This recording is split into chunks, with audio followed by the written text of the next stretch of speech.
Something groundbreaking is unfolding across Africa, yet many remain completely unaware. Burkina Faso's president, Ibrahim Traore, has captured the hearts of Africans, both at home and abroad, with his bold leadership and unwavering patriotism. Since taking office, his fearless stance has reignited hope for a stronger, more independent Africa. So much so that thousands are now rallying behind a movement to make him the president of Africa. A viral petition is gaining massive traction, with more and more Africans signing on to support this unprecedented idea. But could this actually happen? And what makes Traoré such a revolutionary leader? Let's dive in. In October of last year, the first petition in favor of President Traoré was started. Both Traoré's vision for a united and decolonized Africa and his vision for Burkina Faso were supported. According to the petition, we, the undersigned, are a global community of Africans and the African diaspora, who are all steadfastly dedicated to the goal of an Africa that is free from colonial rule, united and self-sufficient. We are motivated by the leadership of President Ibrahim Traore of Burkina Faso at this pivotal juncture in our shared history, whose audacious vision and unflinching commitment have reignited hope for the future of not only Burkina Faso, but the entire African continent and its people worldwide. The destructive effects of colonization, exploitation, and imperialism have plagued Africa and its diaspora for millennia. In addition to fracturing our territories and resources, these outside pressures have interfered with African nations' cultural, political, and economic independence. The political and economic reality of many African nations are still influenced by neocolonial forces and international imperialist institutions, even after nominal independence, which has repercussions for Africans residing outside. Under President Ibrahim Traoré's direction, Burkina Faso has become a ray of hope amid this continuous conflict. His initiatives to oppose the lingering effects of imperialism, support Burkina Faso's sovereignty, and promote African unity are a daring step in the direction of overthrowing these repressive structures. His work is in line with the larger Pan-African vision of leaders such as Kwame Nkrumah, Thomas Sankara, and Patrice Lumumba, who all battled for a united Africa free from outside intervention and a solidarity-based global African society. Because we understand that President Traoré's fight is our fight, we support him. Burkina Faso's fight against neocolonial influence is representative of the larger African and diasporic fight for genuine independence and self-determination. For Africans and people of African heritage worldwide, as well as for the people of Burkina Faso, his leadership has provided a strong example of bravery and resistance. The undersigned would like to convey our sincere support for President Ibrahim Traoré. We promise our steadfast support for his endeavors to create a Burkina Faso, and thereby Africa, free from neocolonial rule, economically autonomous, and purposefully unified.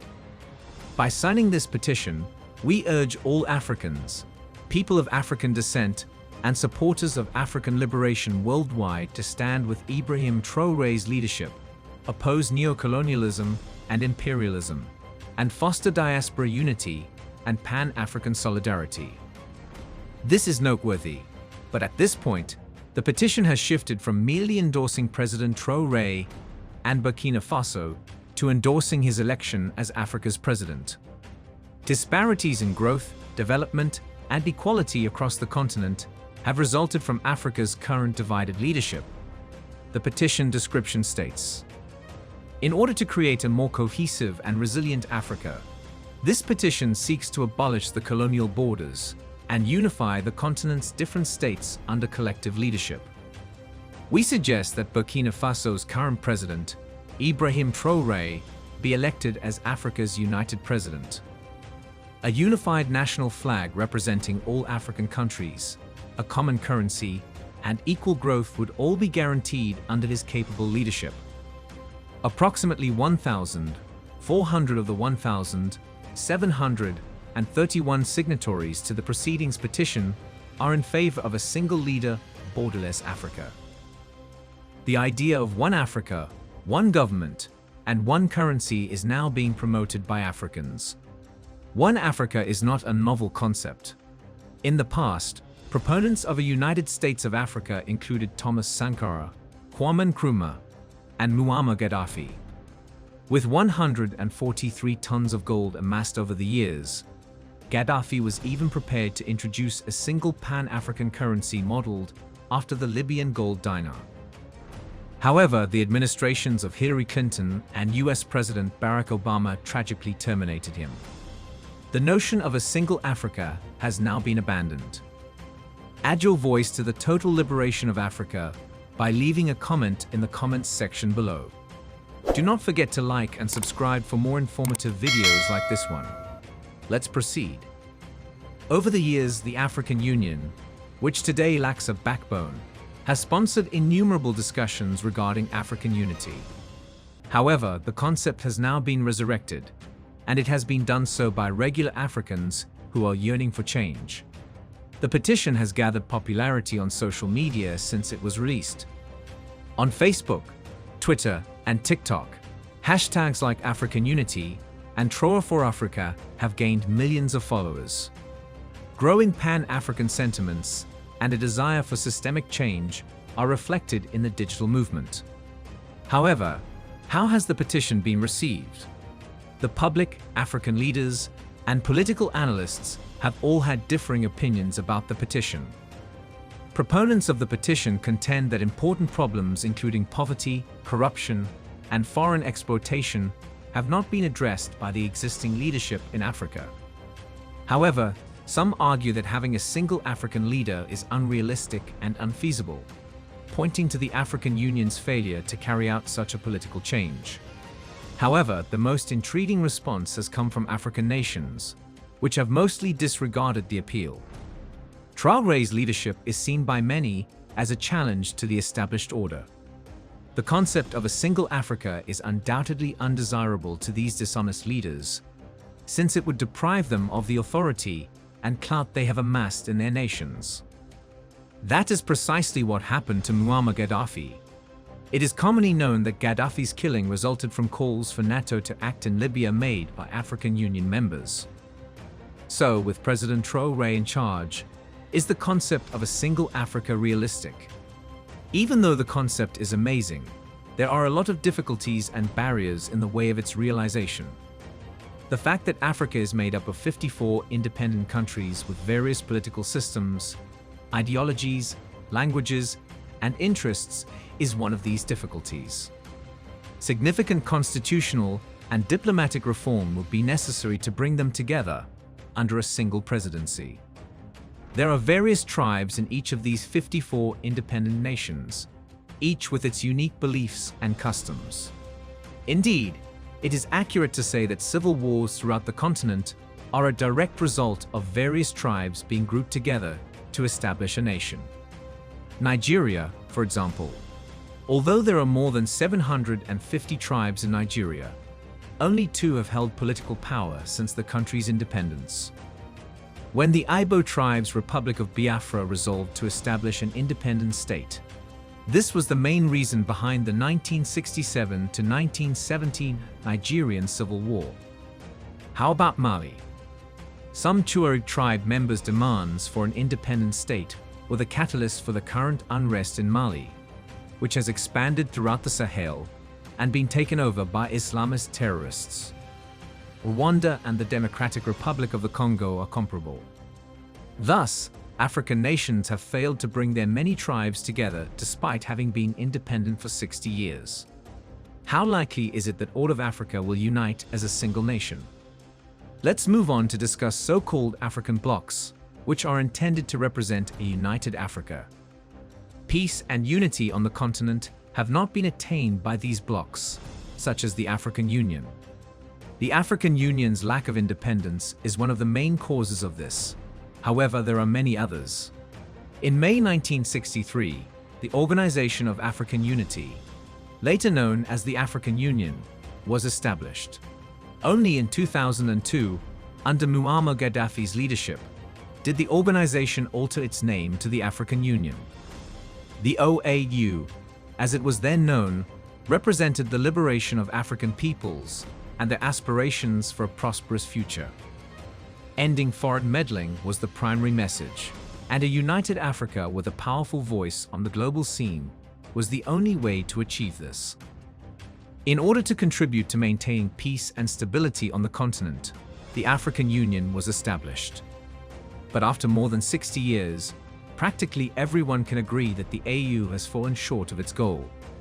On the continent, there is neither stability nor peace.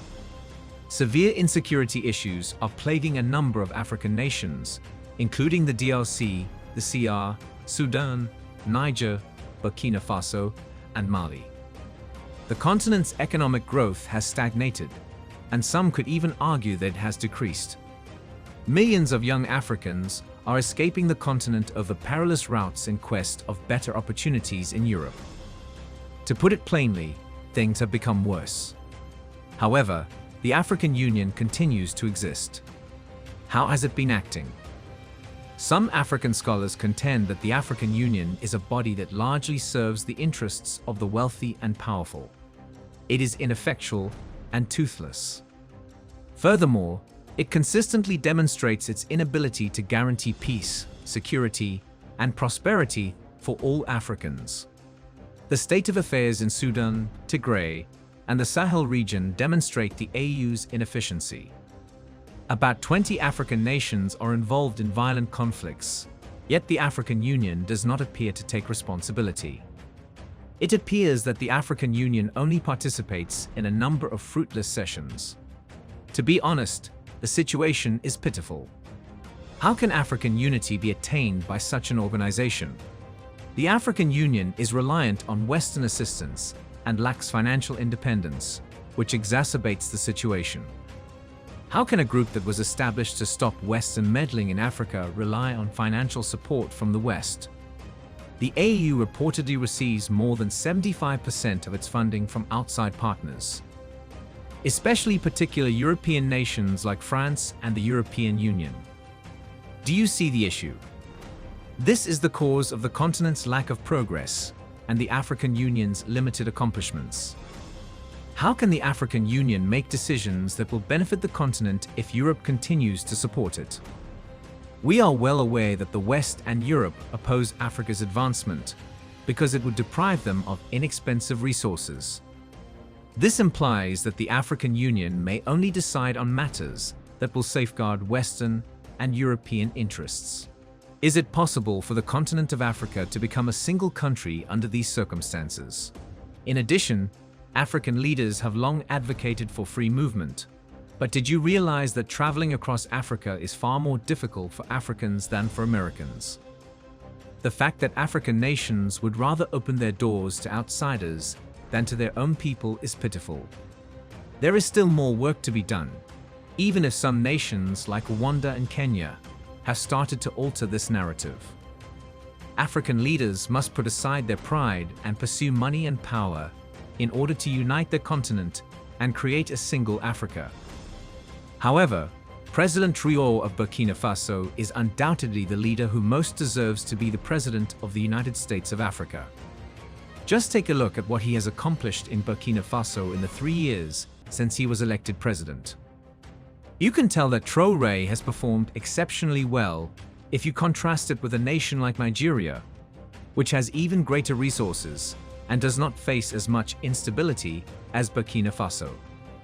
For a number of reasons, Traoré is deserving of the presidency of Africa. First, Traoré is adamantly opposed to colonialism.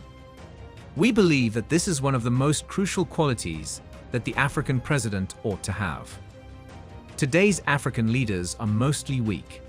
The truth is that they are all discussions, even though some of them have openly condemned neo-colonialism. They haven't taken any action to alter the circumstances.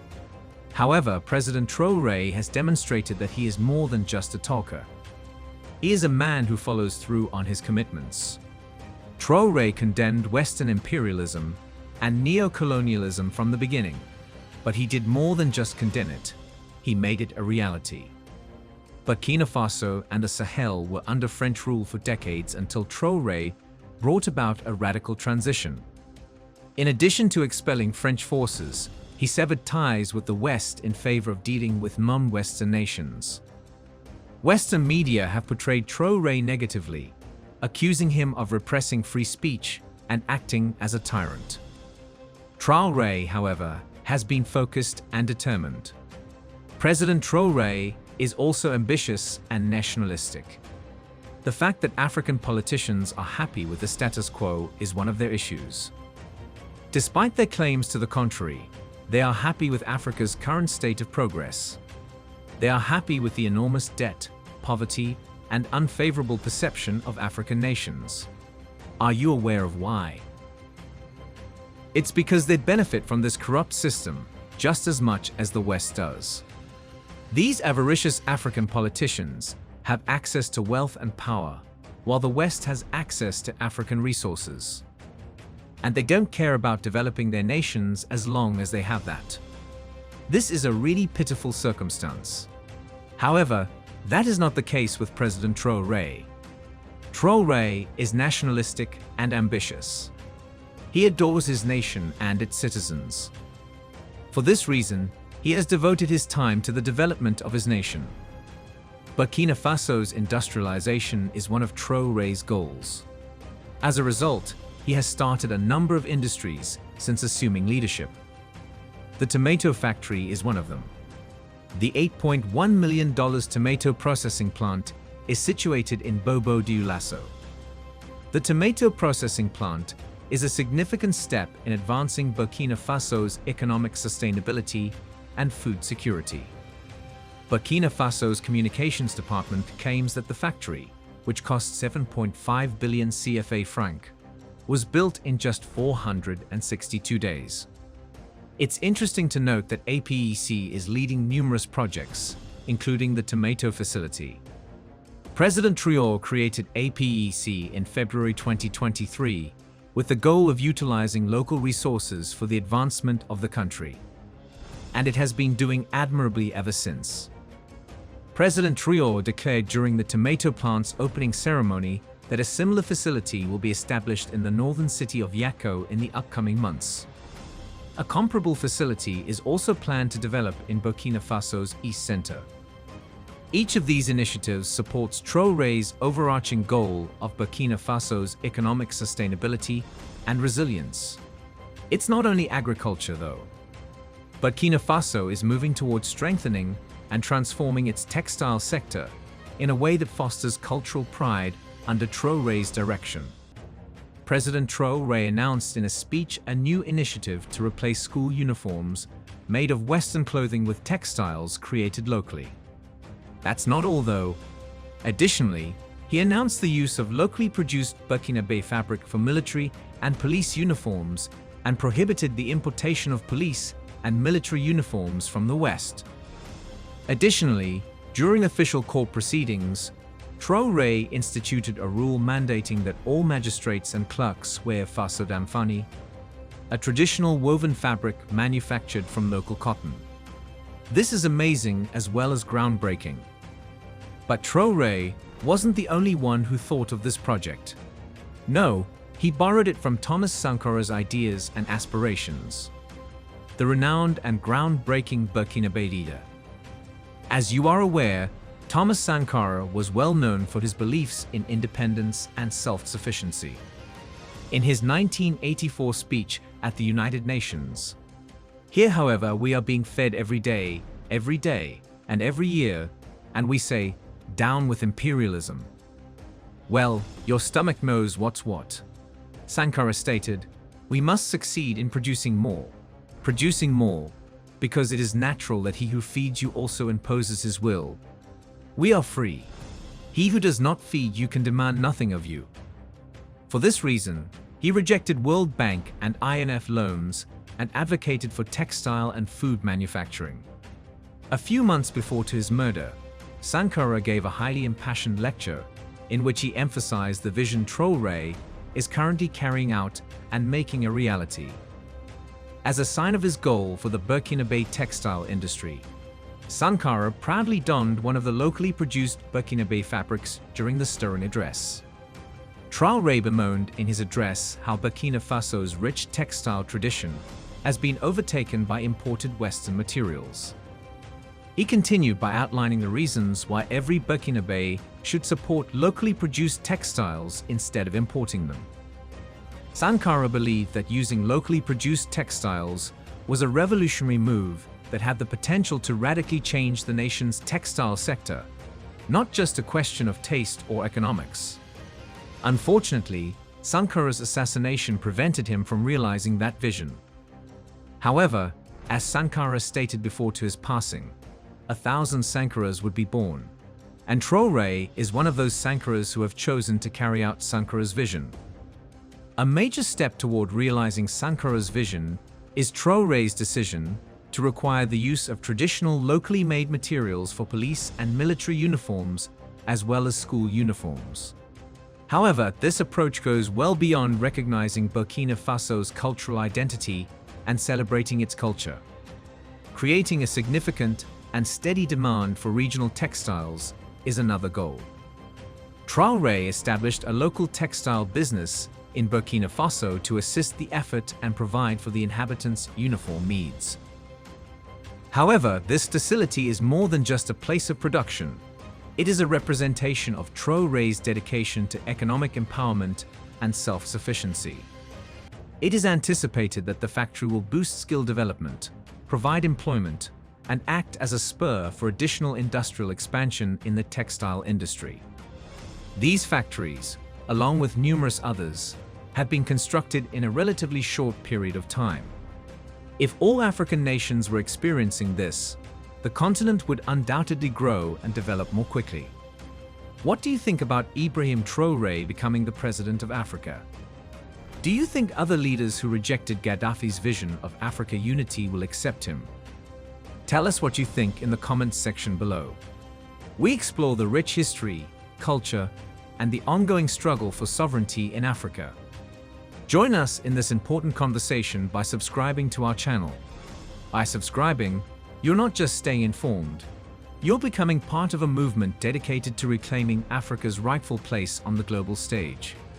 Hit that subscribe button and turn on notifications so you never miss an episode. Let's work together to spread knowledge and inspire change. Thanks for watching.